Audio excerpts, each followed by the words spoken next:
about simple pendulum. Why we are interested in simple pendulum? बहुत interesting story है simple pendulum की. Galileo ने first time simple pendulum की एक खासियत को ऑब्जर्व किया. अगर इसकी लेंथ को चेंज नहीं किया जाए तो इसको हर बार जब ऑसिलेट कराते हैं इस तरीके से हम इसको एक साइड में ले जाके छोड़ देते हैं and it starts oscillating. Then if length of the pendulum is not changed, then every time whenever it is oscillated, it takes equal time to complete its one oscillation. And he used this property of simple pendulum to measure time. तो हम लोग उससे पहले time measure करते थे sand clock से, water clock से, सन dial से, but Galileo gave us the modern system of measurement of time. We used to tie a heavy metal ball which is small, which is spherical, and we tie it with a string which ideally is inelastic. मतलब जब ये oscillate करेगा तो inelastic है. Oscillation के duration में जो forces के चेंजेस आएंगे उसकी वजह से इस स्ट्रिंग को अपनी लेंथ चेंज नहीं करनी है. That means it is inelastic, inextensible, and this string is almost massless. तो ये खास अरेंजमेंट कहलाता है सिंपल पेंडुलम. स्फेरिकल शेप और स्मॉल साइज रखते हैं so that surface area is as low as possible. Surface area low होने से हम एयर के रेजिस्टेंस को जब ये ऑसिलेट करता है तो एयर के रेजिस्टेंस को हम इग्नोर कर सकते हैं और इसके ऑसिलेशन को प्रॉपरली स्टडी कर सकते हैं. Length of the pendulum, point of suspension से length of the pendulum is up to centre of this spherical bob. इस बॉब के रेडियस को भी इस थ्रेड के लेंथ में ऐड किया जाता है. ये रेडियस अगर आर है तो थ्रेड के लेंथ में वो रेडियस ऐड करते हैं. देन वी से the length of the pendulum is length of the thread plus radius of the Bob.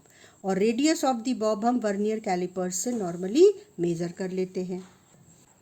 इसका मोशन बहुत इंटरेस्टिंग होता है. ये जो पोजीशन है ना जिस पर बॉब इस समय है, it is known as rest position और mean position of the Bob.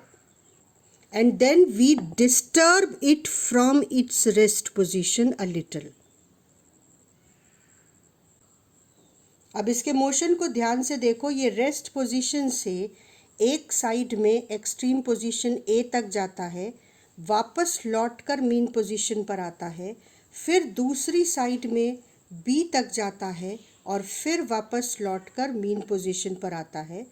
इन दो एक्सट्रीम पोजीशन पर पेंडुलम एक मोमेंट के लिए रेस्ट पर रुकता है और फिर वापस लौटता है क्योंकि इस पर जो फोर्सेस एक्ट कर रहे हैं वो इसको यहाँ तक पहुँचने पर एक मोमेंट के लिए रोक देते हैं और वापस खींचते हैं.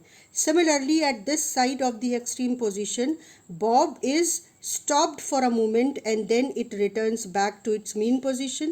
जितनी बार ये मीन पोजीशन पर लौटता है ये रुक नहीं पाता है क्योंकि इसमें मोमेंटम एनर्जी आ जाती है और ये अपनी इस मीन पोजीशन को हर बार क्रॉस करके दूसरी तरफ चला जाता है और दूसरी तरफ जाते ही फिर से इस पे ऐसे फोर्सेस एक्ट करते हैं जो इसको यहाँ पे रोक कर वापस लौटने के लिए फोर्स करते हैं. Now observe the displacement given by us to the pendulum from its mean position.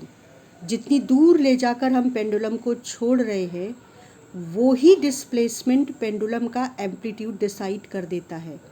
Pendulum इस डिस्टेंस से ज़्यादा दूर मीन पोजीशन से दोनों साइड में नहीं जाएगा. एक्सट्रीम पोजीशन बी और एक्सट्रीम पोजीशन ए पर स्लो मोशन में देखने पर हम पेंडुलम को एक फ्रैक्शन ऑफ सेकंड के लिए रुक कर वापस लौटते हुए ऑब्जर्व कर सकते हैं. एक साइड में एक्सट्रीम पोजीशन जाकर मीन पोजीशन पर लौटना, दूसरे साइड में एक्सट्रीम पोजीशन पर जाकर मीन पोजीशन पर लौटना, ये मूवमेंट एक ऑसिलेशन कहलाता है.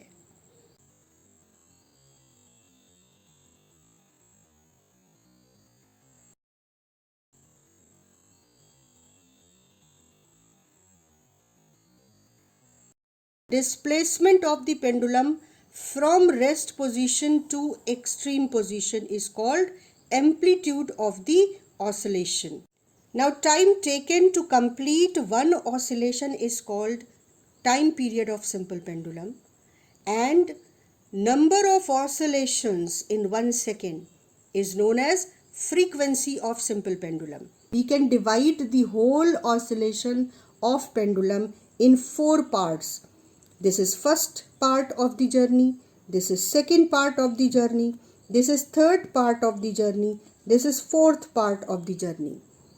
If total time taken by the pendulum to complete one oscillation is capital T seconds, which is also known as time period, then this first part is completed in T by 4 seconds. Second part is also completed in T by 4 seconds. Third part is also completed in T by 4 seconds. And fourth part is also completed in T by 4 seconds. So, 4 equal times are taken by the pendulum to complete 4 parts of its journey of one oscillation. Frequency of the pendulum is simply number of oscillations in 1 second, that is 1 upon T. And frequency has unit hertz or second inverse. Now, time period of simple pendulum depends upon 2 factors. These 2 factors are effective length and gravitational acceleration. Time period of simple pendulum is proportional to length but under root में. मतलब length अगर बढ़ती है तो time period बढ़ता है, लेकिन अगर लेंथ 4 टाइम्स कर दो तो टाइम पीरियड डबल होता है. जिस रेट से लेंथ इंक्रीज करती है उस रेट से टाइम पीरियड नहीं बढ़ता, उससे कम रेट से टाइम पीरियड बढ़ता है. It is proportional to under root effective length. Time period under root g के अकॉर्डिंग डिक्रीज करता है. तो ये 2 फैक्टर्स हैं जो टाइम पीरियड को अफेक्ट करते हैं. And the factors which do not affect time period are 2: mass of the bob and amplitude.